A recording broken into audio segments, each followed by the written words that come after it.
آج کل ہمارے یقین بہت متزلزل ہو گئے ہیں، حالانکہ ہمیں پاک پروردگار پر یقین کامل ہونا چاہیے۔ ہمیں یقین ہونا چاہیے کہ جو کچھ بھی ہوتا ہے وہ اس کی طرف سے ہوتا ہے۔ ہمارے لیے وہی آسانیاں پیدا کر سکتا ہے، ہمیں اس پر ایک یقین کامل ہونا چاہیے۔ کوشش ہم ضرور کریں، لیکن ہمیں دعا کرتے رہنا چاہیے، اور ہمارا یہ یقین کامل ہونا چاہیے کہ جو کچھ ہوتا ہے پاک پروردگار کی طرف ہوتا ہے، اور جو ہوتا ہے وہ ہمارے حق میں بہت بہتر ہوتا ہے۔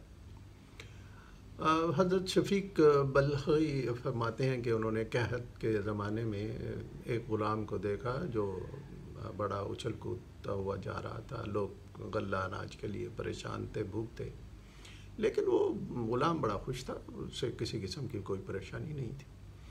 آپ نے اس غلام سے پوچھا، بھائی دنیا پریشان ہے کھانے پینے کے حوالے سے، اور تم اچھل کود کر رہے ہو جبکہ تم ایک غلام ہو۔ اس نے کہا، مجھے پریشانی کی کوئی ضرورت نہیں، میرا جو آقا ہے، مالک ہے، اس کا ایک گاؤں ہے، لہٰذا کسی فکر کی ضرورت نہیں۔ تو کہتے ہیں حضرت شفیق بلخی پر اس بات کا بہت گہرا اثر ہوا۔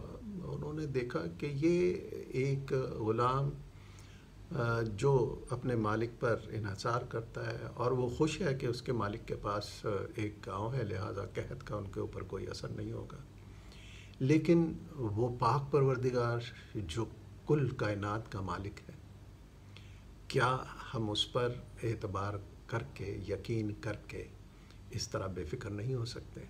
تو لہٰذا وہ کہتے ہیں کہ اسی بات سے ان میں ایک تبدیلی آئی، اور انہوں نے دنیاوی راستہ چھوڑ کر فقر کا راستہ اختیار کیا۔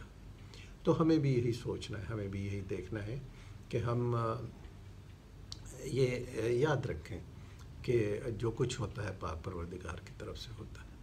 یہ دنیا میں ایک دوسرے کے پیچھے لگنا اور یہ سمجھنا کہ فلاں شخص ہی ہمیں دے سکتا ہے اور ہم یہ نہیں کریں گے تو کچھ نہیں ہوگا، ایسا نہیں ہونا چاہیے۔ کوشش ضرور کریں، لیکن یہ یقین رکھیں کہ جو کچھ ملنا ہے وہ پاک پروردگار کی طرف سے ملنا ہے۔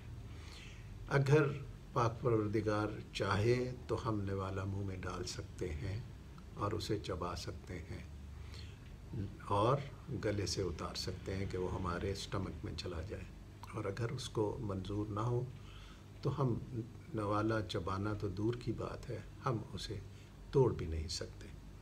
تو ہمیں اپنی صرف کوششوں پہ یقین نہیں ہونا چاہیے، بلکہ ہمیں پاک پروردگار کی قدرت پہ یقین ہونا چاہیے کہ جو کچھ ہوگا اس کی مرضی کے تحت ہوگا، اور وہی ہمارے لیے بہترین ہوگا۔